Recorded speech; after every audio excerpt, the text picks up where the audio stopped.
Bonjour, comme faisait remarquer tout à l'heure Thierry, je suis le dernier rempart entre le cocktail et vous, mais ça ne doit pas vous empêcher de poser des questions et à la fin de la présentation si vous le souhaitez.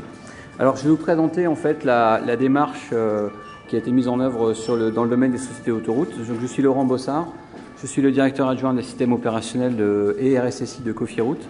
Le sujet a été un peu défloré tout à l'heure par M. Mazas sur la problématique des sociétés autoroutes. On va essayer de rentrer un peu plus dans le détail pour vous montrer en fait que la démarche a consisté effectivement à avoir une réflexion d'ensemble au sein de ce métier. Alors, la démarche de l'ASFA. Alors, qu'est-ce que l'ASFA? L'ASFA, en fait, c'est l'Association des sociétés françaises d'autoroutes et d'ouvrages à péage. Quelque part, c'est une association professionnelle qui regroupe tous les acteurs du secteur de la concession, qu'il s'agisse des autoroutiers, d'ouvrages à péage, de ponts, etc. Ça a en fait plusieurs vocations, la représentation et la défense des intérêts de la profession, un peu de lobbying on va dire, une politique de communication sur les thèmes d'intérêt commun. Vous vous souvenez tous de la petite voiture en fait Messerschmitt qui passait au péage avec un badge de liberté et qui grillait allègrement les grosses voitures à côté. Ça c'est une campagne de l'ASFA. Mais aussi des négociations à caractère social dans la branche professionnelle, par exemple une convention collective des sociétés d'autoroutes, des développements des relations internationales non commerciales, et puis des réalisations d'études et d'enquêtes, notamment sur les aspects trafic, monétique et en fait tout ce qui est secteur routier. Alors, l'ASFA est découpée en fait en plusieurs instances. Il y a une commission sociale en fait qui gère l'aspect social comme on a vu tout à l'heure, et puis il y a des comités sectoriels. Un comité des concessions et partenariats, un comité réseau, qualité, sécurité et services qui s'occupe essentiellement de l'aspect viabilité, sécurité des clients sur le réseau, un comité patrimoine et infrastructure, donc qui gère à la fois tous les aspects routes et les aspects ouvrages d'art par exemple, un comité technique interautoroute péage, c'est en fait ce comité qui gère l'aspect interconnexion en fait, des différents systèmes de télépéage et qui a justement mis en œuvre cette fameuse norme liberté. Et puis il y a un comité, alors la slide est un peu tronquée sur le bas, il y a en fait un comité, comment dirais-je, monétique, ce dont on va parler en fait aujourd'hui essentiellement, qui a justement pour vocation de mettre en œuvre des réflexions autour de ces aspects monétiques et paiement. Alors, de quoi parle-t-on? On parle en fait de 9000 km d'autoroutes concédées, ce qui représente en fait 85 milliards de kilomètres parcourus par an. C'est un secteur économique important de l'économie française. Ça représente en fait 7,5 milliards d'euros de chiffre d'affaires, 1,8 milliard d'investissements annuels. Nous sommes un des premiers investisseurs français, avec 28 milliards d'endettement. Ça, c'est le corollaire de du chiffre précédent. Les concessions sont des filiales des grands groupes de travaux publics et ça noue des partenariats avec des pétroliers que vous connaissez forcément sur le réseau, des fédérations de transporteurs routiers, mais aussi des chaînes d'hôtels et de restaurants. Et plusieurs de ces en fait, sociétés sont communes avec les banques. Access, qui est en fait une société qui commercialise des badges pour les poids lourds dans le système TISPL, et puis Alice et Adela qui sont des concessionnaires d'autoroutes qui sont avec les caisses d'épargne. Alors, pour vous donner une idée de la volumétrie, ça représente 1,3 milliard de transactions, tous modes de paiement confondus, dont, en fait, à peu près 500 millions de transactions par carte bancaire, d'un montant moyen de 6 euros, c'est ce qu'on disait tout à l'heure. En fait, les montants moyens sont très faibles, ce qui, si vous faites la multiplication, représente à peu près 3 milliards d'euros par an de volume de transactions bancaires. Vous avez la répartition à l'écran entre les cartes bancaires, le télépéage, mais aussi, en fait, les espèces et les chèques, il y en a encore pas mal, et des cartes privatives qui sont des cartes de pétroliers ou d'autres cartes privatives. Alors, le métier de l'autoroute a ses propres spécificités. D'abord, des contraintes d'exploitation très fortes. Bon, vous avez tous été confrontés, je pense, à des départs en vacances avec des files d'attente sur des barrières de péage. Mais évidemment, en fait, il faut que les paiements se fassent rapidement, sinon on va augmenter ces files et ça ne plaît évidemment à personne. Une exploitation 24 heures sur 24, 365 jours par an, et à la limite plus tôt quand les autres ne travaillent pas, c'est-à-dire les périodes de vacances, de week-end, etc. Une forte variation saisonnière. Et puis des maintenances et des travaux sous circulation, puisqu'on ne peut pas se permettre d'arrêter en fait, des voies de péage comme ça sans créer des embarras, donc on les fait la plupart du temps sous circulation. Techniquement, on a aussi une ergonomie qui est très spécifique des lecteurs de cartes. D'abord, ils doivent supporter des cadences très élevées, puisque en fait, on a énormément de véhicules qui passent à certains moments de l'année. Ils sont multi-épaisseurs pour s'adapter en fait aux différents formats de cartes, et ils doivent subir des contraintes climatiques, moins 20 degrés, plus 45 degrés en fait en fonction hiver-été, et tout ça sans panne.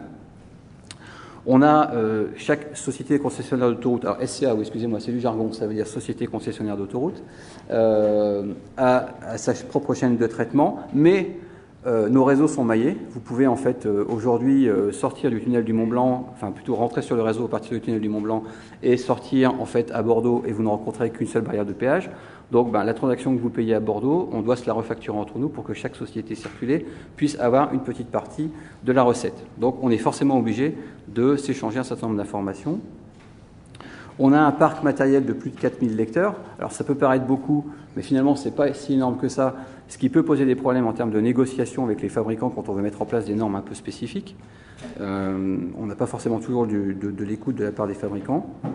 Ce qui est indiqué juste en dessous, en fait, on a une absence d'offres adaptée aux besoins du secteur autoroutier pour toutes ces contraintes que je viens de préciser. Et puis, on supporte évidemment des coûts d'investissement très élevés. Pour vous donner une idée, la borne automatique que vous voyez ici, en fait, tout compris avec son génie civil, son matériel, sa pose, etc., ça se chiffre en plusieurs dizaines de milliers d'euros, voire centaines de milliers d'euros. Et on en a quand même quelques-unes sur nos réseaux. Donc, du coup, en fait, on essaie de mettre des durées d'amortissement de matériel assez longues, et donc, du coup, des cycles de renouvellement assez longs. Alors, quelles sont les menaces en fait et les risques auxquels nous sommes exposés? Alors les menaces, la première c'est la compromission de numéros de carte bancaire. Alors cette menace elle est forcément aggravée par le nombre de cartes que nous avons en fait dans nos réseaux versus le panier moyen en fait de la transaction. On a vu tout à l'heure 6 €, mais donc c'est un risque, c'est une menace importante. La fraude. Bon, évidemment, nous sommes soumis je veux dire, comme tout commerçant, à des risques de fraude. Nous avons mis en place, en fait, à partir de 2005, des systèmes d'autorisation en ligne. Nous avons aussi augmenté, en fait, les listes d'exclusion dans nos lecteurs de façon à pouvoir, comment dirais-je, identifier des cartes frauduleuses, ce qui nous amène, en fait, à la capture de plus de 20 000 cartes bancaires par an. Et autre menace, la suspension. Vous savez que si vous ne respectez pas un certain nombre d'obligations, vous pouvez être suspendu, voire radié en fait du système carte bancaire en cas de non-conformité par rapport aux règles, notamment PCI DSS, que ce soit donc par les groupements ou par les réseaux. Donc c'est quand même quelque chose qui est assez important pour nous. On imagine mal que vous ne puissiez plus payer en fait par carte bancaire sur l'autoroute. Ça serait un petit peu embêtant. Et puis, on a d'autres risques en fait auxquels nous sommes exposés, qui sont d'une part le risque financier. Évidemment, nous avons potentiellement des pertes de recettes, des refus de compensation ou des amendes en fait en cas de non-respect de PCI DSS par exemple. Mais nous avons aussi un risque de perte d'image. Alors, c'est particulièrement vrai dans nos réseaux parce nous sommes des sociétés publiques, donc tout le monde nous connaît, donc c'est toujours un impact très important. Mais nous avons aussi un client principal qui est l'État. Et donc, on a en fait des obligations vis-à-vis de l'État par rapport à un certain nombre d'obligations. Et donc, on imagine mal en fait qu'on puisse se passer de ces obligations. Alors, comment s'est passé le projet en fait vis-à-vis de l'ASFA? C'est une démarche qu'on a démarrée en fait en juillet 2006. Donc à peine un peu après la sortie du standard, c'est à cette occasion que j'ai fait la connaissance de Rodolphe Simonetti qui venait à peine d'arriver sur ce métier en fait et sur ce domaine de PCI DSS. On a en fait présenté un plan d'action à l'acquéreur, donc en l'occurrence le Crédit Mutuel pour nous, en juillet 2007. Et là où c'est vraiment important, en fait, c'est que la démarche a consisté à mettre en place une coordination des projets de différentes sociétés d'autoroutes au sein justement du comité monétique de l'ASFA, sous l'égide de Serge Dutertre qui anime ce comité. Alors, pourquoi? Parce qu'en fait, on avait tous la même problématique, industrielle d'un côté et risque de l'autre. Et donc, on s'est dit, quelque part, si on arrive avec un front uni, en fait, devant à la fois l'acquéreur et devant les sociétés de cartes bancaires, on avait en fait plus de chances d'avoir quelque chose qui soit entendu. Donc du coup, on s'est fait en fait accompagner par Verizon Business depuis 2008. Donc Verizon a effectué un certain nombre de travaux, notamment des audits d'écart, on en verra tout à l'heure, enfin des analyses d'écart, mais également en fait a présenter en fait directement à l'acquéreur et aux différents émetteurs de cartes l'avancement de la démarche de façon synthétique et de façon cohérente en fait entre les différentes sociétés, ce qui faisait qu'on avait toujours cet aspect unification des méthodes. Alors, une des difficultés, en fait, on va passer un peu de temps là-dessus, c'est qu'on mène en parallèle 4 chantiers. On a ce chantier de mise en conformité PCI DSS et on a également un autre chantier qui est une migration EMV-MPA. Alors, encore une fois, un terme un peu abscon. Alors, EMV, vous connaissez, hein, c'est Eurocard Mastercard Visa, c'est la norme en fait de transactions bancaires qui est associée à la lecture de la puce. Et MPA carré, c'est un système spécifique aux banques, aux sociétés d'autoroute. Pourquoi ? En fait, aujourd'hui, quand vous mettez votre carte bancaire dans un lecteur, on lit la piste. Et on lit la piste, pourquoi ? Parce que c'est des questions de rapidité. Une lecture de piste, ça prend 2 secondes, ce qui permet de fluidifier le trafic. Mais le groupement carte bancaire et les émetteurs nous ont dit, attendez, il faut maintenant que vous passiez en système EMV avec lecture de puce, sauf qu'on imagine mal les gens taper leur code PIN à la borne de payant, parce que vous imaginez tout de suite les fils de véhicules que ça occasionnerait sur les barrières de péage. Donc du coup, le comité monétique a travaillé en fait sur un standard. Donc c'est le fameux manuel de paiement pour automates d'autoroute, ce qui explique le MPAA, MPA carré pour les centimes. Ce manuel en fait a été validé par le groupement carte bancaire et quelque part c'est une cinématique spéciale qui évite de taper le code PIN, mais qui malgré tout offre un certain nombre de contrôles sécurisés et qui permet en fait d'avoir une conformité, en tout cas agréée, au standard EMV. D'accord ? Donc c'est vraiment propre au monde de l'autoroute. En parallèle de cela, ça a été aussi dit tout à l'heure, on a des systèmes informatiques qui sont en fait assez anciens, on n'a pas attendu pour traiter de la donnée bancaire, donc on a un problème d'obsolescence de ces systèmes, et puis on a profité aussi de cela pour faire une mise à plat réglementaire et fonctionnelle. Donc quelque part, on avait ces 4 chantiers à mener en parallèle. Donc ça a demandé en fait un phasage assez compliqué, et donc on a retenu un certain nombre de solutions que je vais vous présenter maintenant dans le cadre du projet spécifique Cofiroute, qui peut se décliner dans d'autres sociétés d'autoroute en fait, mais je connais mieux celui-là. Voilà, vous retrouvez les 12 exigences en fait du standard PCI DSS. Les exigences en bleu sont, enfin, je ne sais pas comment ça a été retranscrit, oui, en bleu, sont en fait des exigences qui sont standards sur la partie sécurité générale du système d'information, et les exigences 3 et 4 sont vraiment dédiées à la partie protection des cartes de crédit. Alors, l'analyse des cartes qu'on a menée en 2009 nous situe à peu près là. Donc vous voyez qu'on n'est pas forcément full compatible, on va dire, pour l'instant, mais on n'est pas non plus complètement à zéro. Donc l'idée, bien sûr, c'est d'arriver à la conformité parfaite et à l'audit de conformité. Les constats qu'on avait fait à l'époque, mais ça c'est des constats qui ont été aussi rappelés tout à l'heure, c'est qu'on a un périmètre PCI DSS qui est beaucoup trop vaste, puisque forcément pas de segmentation des réseaux, beaucoup de systèmes en fait, de chaînes de systèmes qui vont de la voie de péage jusqu'au back office, donc avec un certain nombre de données qui transitent dans ces systèmes, et donc du coup on était assez faiblement conforme aux standards. Et puis par ailleurs, on avait un manque de formalisme, c'était aussi dit tout à l'heure, par rapport à la documentation. Vous pouvez être conforme, mais si vous n'arrivez pas à prouver que vous avez bien documenté votre conformité, vous n'êtes pas conforme finalement. Et ça, c'est un énorme travail en termes de documentation qui est assez souvent négligé malheureusement, mais qui est très important. Alors, bon, je vais passer très vite sur cette slide puisque vous la connaissez en principe par cœur, vu qu'elle renomme en fait les trois solutions possibles pour se mettre en conformité. La première qui est le chiffrement. Bon, le chiffrement, c'est très bien, sauf qu'il faut protéger les clés. Protéger les clés, ça nécessite de mettre en place toute une infrastructure et tout un tas de contrôles, donc ça peut être très contraignant dans le périmètre qu'on avait. Le second, en fait, c'est le hachage. Donc c'est une solution qu'on a étudiée et là-dessus, Verizon nous a dit, par exemple, ça serait bien si vous saliez en fait le hash. Mais si on sale le hash, se pose la question de comment est-ce qu'on protège le sel. Donc voilà, donc on a décalé un peu le problème. Et puis la troisième solution, c'est la troncature, qui consiste à ne garder qu'une partie des informations. Alors, le besoin fonctionnel est le suivant. On va quand même remettre nos transactions bancaires en banque, c'est quand même ce qui nous fait vivre. On voudrait continuer à percevoir ça. Et d'un côté, de l'autre côté, on a des traitements métiers qui ont des besoins en fait d'analyse que je vais vous détailler tout de suite sur les aspects notamment carte bancaire. Alors comment faire ?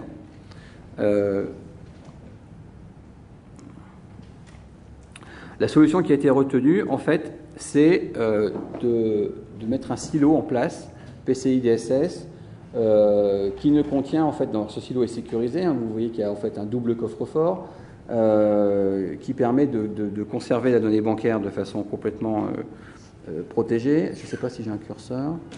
Non.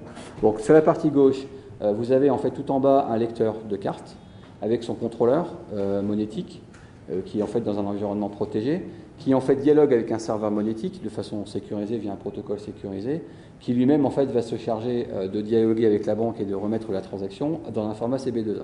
Ça, c'est la partie monétique. Et puis vous avez à droite toute la partie transactionnelle pure, où en fait on ne garde dans la partie transactionnelle qu'un numéro tronqué et en fait un ID technique de transaction, celui que vous retrouvez sur votre petit ticket quand vous avez un paiement carte bancaire, vous avez un ID technique, on peut imaginer que ce soit celui-là. Et ensuite, après, on remonte dans la chaîne de péage, le front office, le back office, uniquement ces informations-là. Ensuite, on tokenise en fait l'information par rapprochement avec le serveur monétique, on obtient un numéro de token, et c'est ce numéro de token qu'on va garder dans nos transactions. Ce qui va nous permettre de faire de la réconciliation bancaire, des statistiques, de répondre à des réquisitions et d'autres traitements en métier.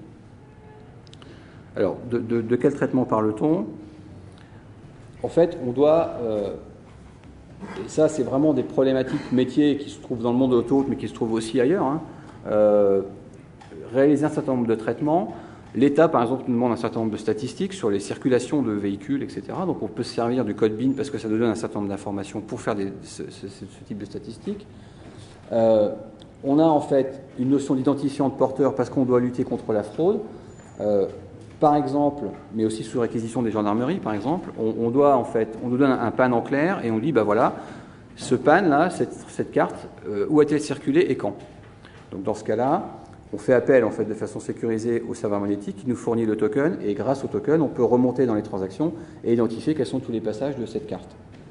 Donc on n'a plus faire appel en fait à la carte, on fait juste appel au token. Et ça nous arrive assez souvent, et vous connaissez des cas publics qui ont été cités dans la presse de personnes qui ne pouvaient pas se trouver à la fois à Lille et à Paris, et pour lesquelles on a démontré que le temps de passage était ce qu'il était. Mais on a aussi en fait des fraudes à identifier. Je ne rentrerai évidemment pas dans le détail des types de fraudes, mais on doit analyser un certain nombre de transactions et identifier des transactions suspectes. Là, pour le coup, il faut qu'on encadre plus précisément la façon dont, à partir de ce numéro de transaction, on peut remonter en fait au numéro de carte bancaire, en passant bien sûr par ce silo protégé. Et puis, on doit faire un suivi des transactions, puisqu'on doit s'assurer que toutes les transactions qu'on remet sont bien payées. Et donc, ça se fait à travers les ID de transaction. Je vais terminer en fait sur l'aspect important dont je parlais tout à l'heure, qui est l'aspect documentaire. C'est le chapitre 12 du standard, mais pas seulement. En fait, la documentation, vous la trouvez partout dans toutes les exigences. C'est une des premières choses que vous demande le QSA quand il vient vous voir. Donc, on a choisi, nous, déjà, depuis très longtemps, de mettre en place un système de management de la sécurité de l'information basé sur la norme ISO 27001. Donc, quand on analyse ça, en fait, on se rend compte que PCI DSS est un sous-ensemble du périmètre global, et on a, en fait des tables de correspondance entre le standard et la norme, plus exactement. Et on se rend compte que PCI DSS a des exigences particulières qu'on reprend en fait dans les objectifs 27001, et on va se servir pour quand on aura des audits de conformité de la norme 27001 pour faciliter ce type d'audit. Voilà, j'en ai terminé. J'attends vos questions. Oui, ça va, peut-être.